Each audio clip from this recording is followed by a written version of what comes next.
alasan gua pengen jadi konten kreator ya pengen terkenal guys. Tapi gak semua orang itu bisa jadi konten kreator, apalagi buat kalian yang masih pemula guys. Saya juga ini pemula. Tapi kalau kita mau jadi konten kreator ya harus benar-benar guys.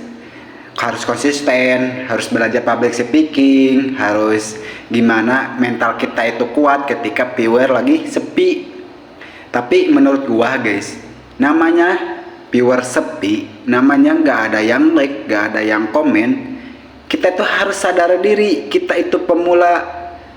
Itu hal yang wajar bagi kita sebagai konten kreator pemula. Like sepi, gak ada yang komen, viewer gak naik-naik. Tapi buat kalian yang masih pemula, yang masih belajar public speaking, yang masih belajar ngomong depan kamera kayak gini, lanjutin aja belajarnya guys. Gak semua orang itu bisa jadi konten kreator. Kalau kalian ada niat jadi konten kreator ya bagus guys. Karena era sekarang itu era modern. Era semua orang itu jadi konten kreator. Jadi buat kalian yang masih bingung mau bikin konten, yang masih belebetan ngomong di depan kamera, ya kalian harus belajar guys.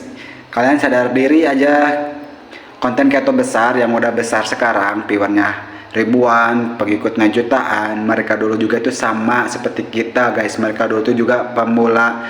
Tapi kalau kita konsisten setiap hari bikin konten, pasti kalian bisa.